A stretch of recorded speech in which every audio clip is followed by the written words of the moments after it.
Distinguished delegates, dignitaries, ladies and gentlemen, greetings from Chicago. It is indeed a special privilege and honor for me to be with you at this great conference on digital democracy, accelerating the future of e-commerce. My compliments to organizers. I've seen the content and agenda for the next 2 full days. It is indeed very impressive. You have lots of people coming together to talk about the right subjects. I have been asked to talk about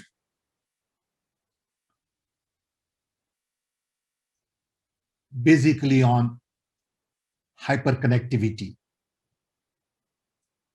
and the future of e-commerce as it relates to hyperconnectivity. I do want to talk a little bit about digital democracy as well. So let's begin with the idea of hyperconnectivity. Today, India is a nation of connected billion. Not too long ago, we had 2 million telephones, and it used to take 10 years to get a telephone connection. So Indian engineers, entrepreneurs, and policymakers have really come a long way in connecting India. But we need high-speed connectivity, fiber optics network, improved accessibility, not only in urban India, but also in rural India, and a lot many more smartphones, laptops, and other devices to take advantage of hyperconnectivity. Connectivity is all about openness, accessibility, democratization, decentralization, networking, and ultimately transformation. Connectivity is transforming almost everything around us. And e-commerce is one major area which is going through substantial transformation all over the world. India has also started very aggressively on e-commerce with big companies like Amazon, our own Flipkart, Alibaba, and so many little other mid-sized operations in e-commerce is giving new life to this whole new business. It is little too early to see how it is going to unfold. But the future is definitely going to be very bright over a long-term period for e-commerce. And e-commerce is really all about simple things like convenience, comfort, flexibility, quality, cost, security, safety, and ultimately improved services that offer new opportunities to lots of people in the business. To me, hyperconnectivity is all about, first, democratization of information. So when you look at that in reference to e-commerce, it is about getting to everybody in the country with information on all kinds of products and services available, so they can really get to see the information in the palm of your hand. So democratization of information, democratization of knowledge is a starting point in hyperconnectivity. Second is decentralization of implementation. Hyperconnectivity is essentially going to empower every human being to ultimately decide on their own destiny. And this also connects with our idea of democracy that I'll talk in a minute. And the third is about demonetization of services. Telecom is today almost free. Kind of things that we can do today with our telephone, from text messaging to video conferencing to searching things, would have costed a lot of money 20, 30 years ago. Today, it's almost free. I believe ultimately many services, because of hyperconnectivity, are going to be demonetized. Transportation is next. Hotel and other industries are equally going to be impacted. Education is a classical example. Why does it cost $200,000 to get an MBA? So education is going to be demonetized. Health is going to be demonetized. But the key in e-commerce is to really provide options at local and national level at minimum cost with great deal of flexibility to be able to buy products and services. Hyperconnectivity is also about content. What kind of content is available? Whether it has to do with a product, what kind of information on product is available? What about warranty? What about service? What about storage? But that content also has to be properly curated, because part of the challenge today is that there is just too much content and you don't have the ability to sort things out. For example, on e-commerce, let's say you want to buy shoes and you find so many options. How do we navigate through this maze of information so that either somebody else can curate it for you, or you curate to meet your need? So you begin to zero in quickly on what you need, when you need, how much you are willing to pay. And the third is context. Same information could mean two different things to two different human beings. So context becomes very important. So hyperconnectivity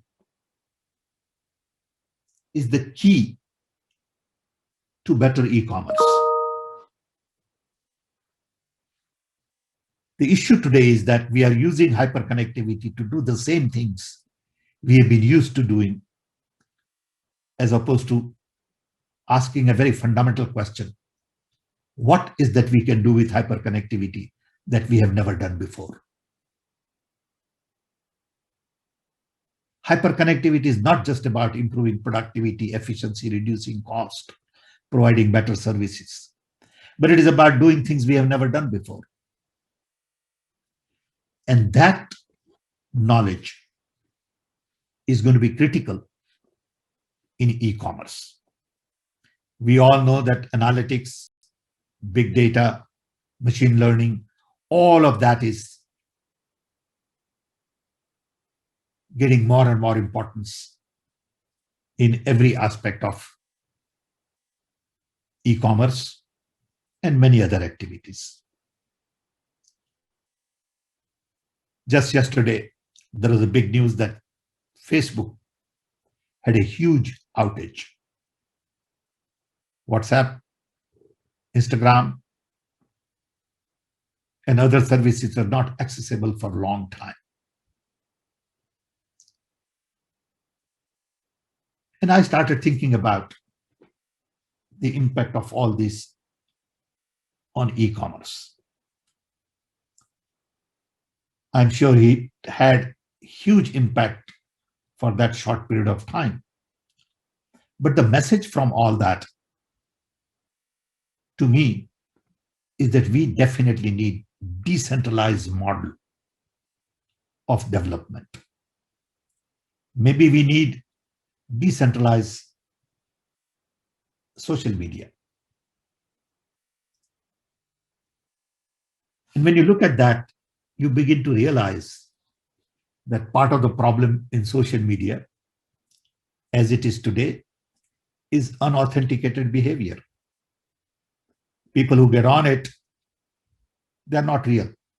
I know that in my own case, there are about 8 different Facebook pages on Sam Pitroda. I don't even know who these people are. They tweet on my behalf. People criticize them as if I have said something. Unauthenticated behavior on e-commerce is going to be a challenge in the long run. Your main focus at this conference is on digital democracy. I worry about our idea of digital democracy world over. Democracy is all about freedom. Democracy is all about justice, equality, inclusion, diversity. And a lot of these concepts are being challenged today at highest level in the government and politics. What is the impact of all of that on e-commerce? For democracy to function, we need rule of law. We need civil society, which is vibrant, at the table making decisions that needs to be made. We need scientific temper, and we need institutional autonomy.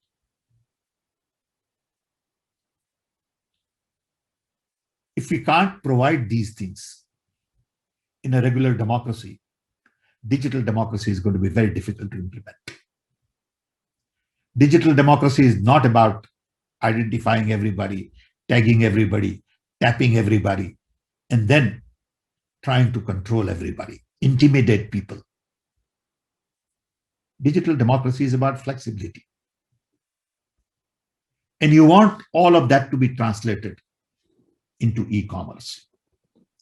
I see a great connection between digital democracy and e-commerce.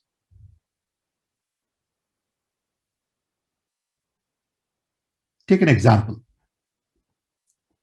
I could be living in America, working in India, buying a product from Brazil, and paying it in pounds. What does it mean to have that kind of flexibility? What rules and regulations I follow? I don't think we have sorted a lot of these things out yet.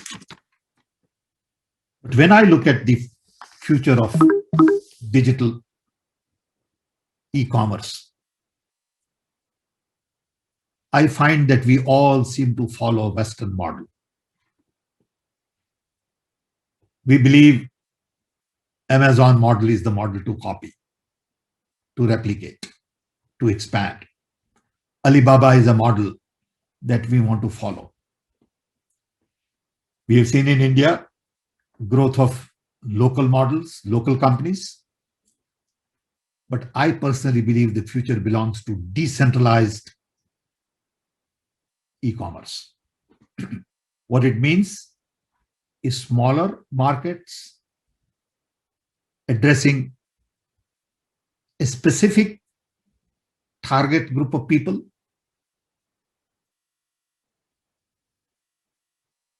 sometimes in local language. These decentralized model, distributed architecture, is also scalable through networking. Because in India, there are lots of small and medium scale industries. There are clusters. For example, you take a cluster for brassware in Moradabad, bamboo clusters in Agartala, furniture clusters in Kerala, pharmaceutical clusters in Ahmedabad. All of these clusters need their own e-commerce. All of these clusters need to be connected to other clusters for supply chain. So in a country of the kind of diversity we have in India,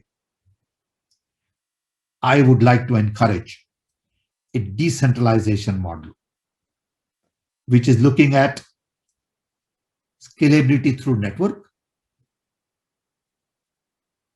focus on local language, and focus on specific markets like farmers, carpenters, blacksmiths, auto parts, furniture, interior design. Because there are so many different things. You take, for example, Indian textile. That itself is a huge market. To put Indian textile on a global platform is one thing, and to specialize on a platform for just Indian textile would be another thing. That platform can go global. So I think globalization and localization for e-commerce in India will have to be seen in new light. I know there is a lot of talent in India. We have a great deal of software expertise, and we need to put that expertise to work to really benefit people at the bottom of the economic pyramid. The present model is designed to really benefit people at the top of the pyramid. So you can buy fashionable items, you would pay a little extra for food, you get more comfort. But how are we going to take e-commerce to people at the bottom of the economic pyramid, where their services get monetized? It is not about selling products to them.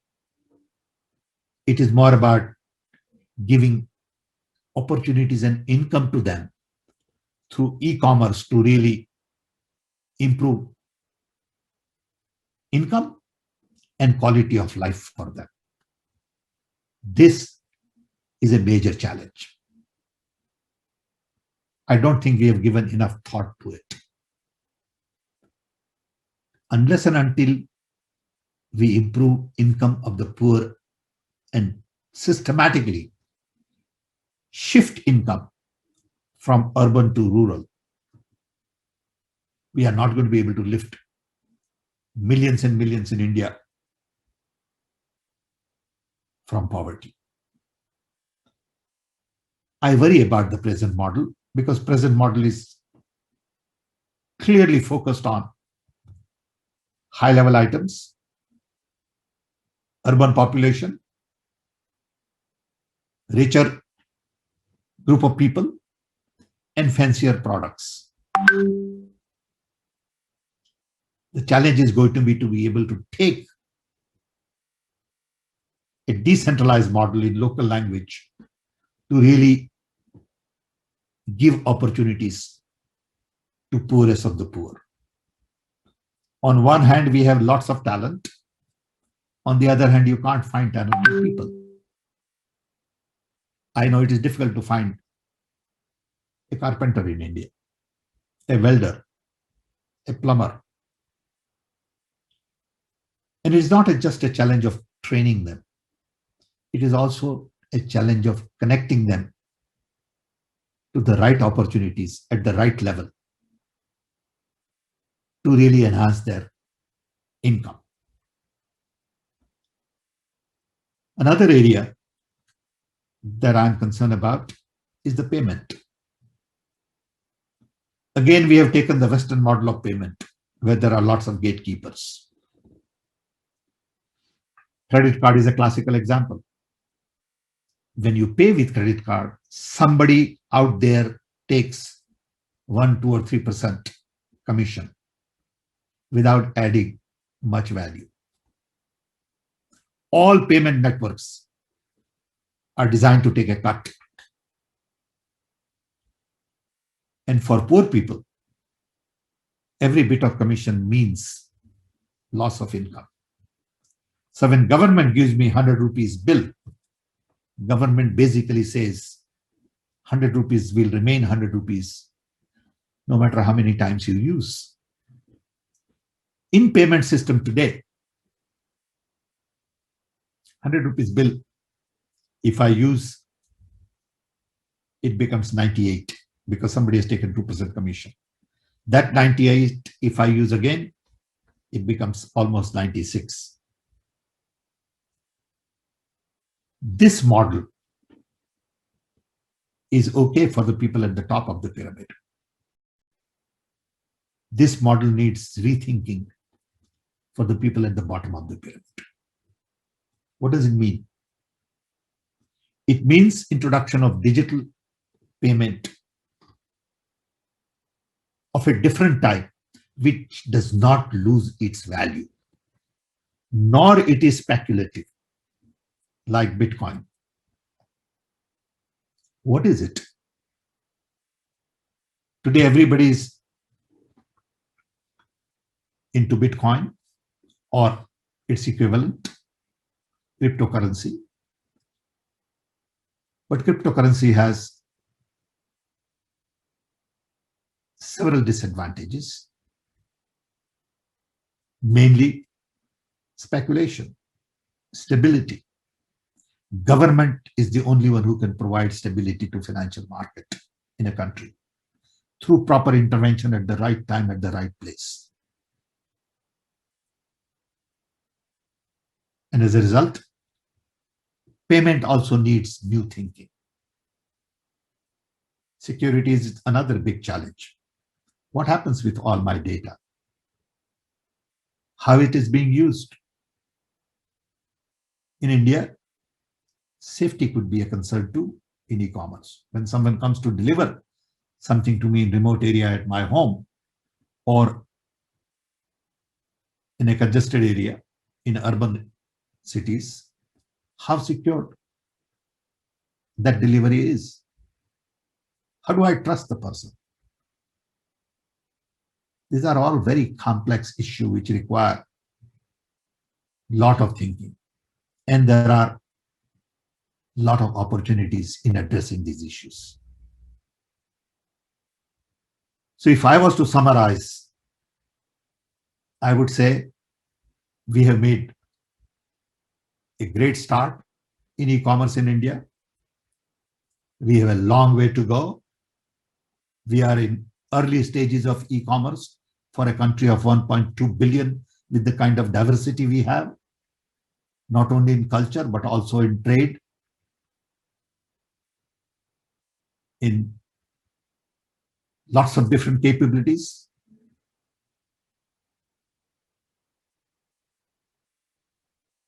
We will only be able to capitalize on this if we begin to think of new architect for e-commerce in India.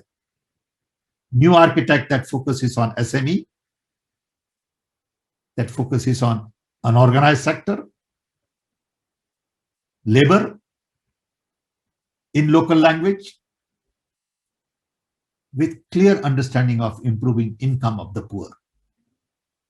Of course, what is going on today in terms of Amazon and Alibaba and Flipkart will continue. And both of these could live side by side. But the focus in India has to be on a new architecture which is decentralized, localized, customized for a market.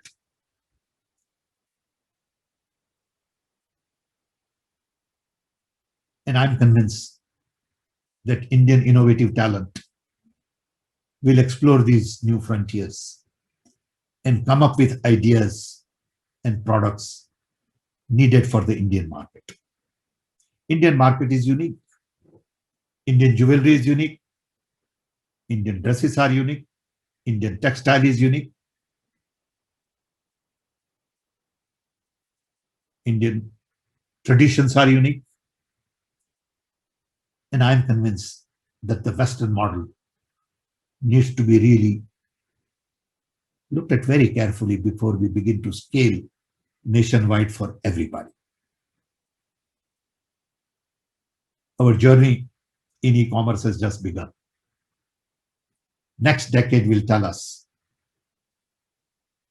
how we benefit people at the bottom of the economic pyramid from our e-commerce initiative. I hope I've given you sort of a broader canvas. I just did a book called Redesign the World.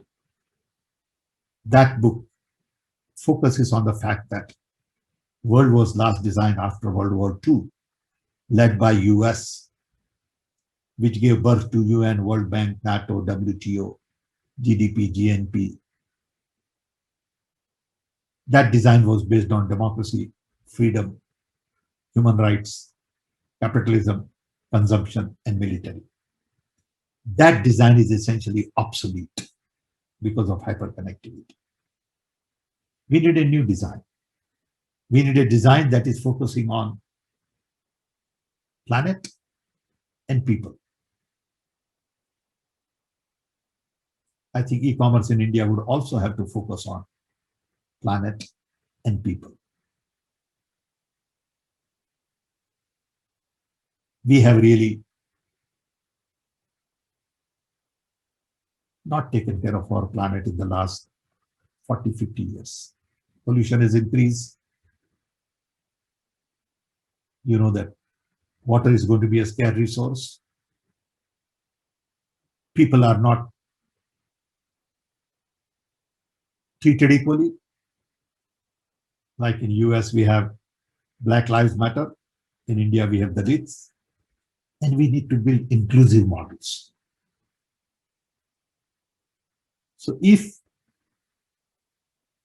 hyperconnectivity requires whole new thinking in our global model, I am convinced that at this stage, hyperconnectivity requires new thinking on e-commerce in India.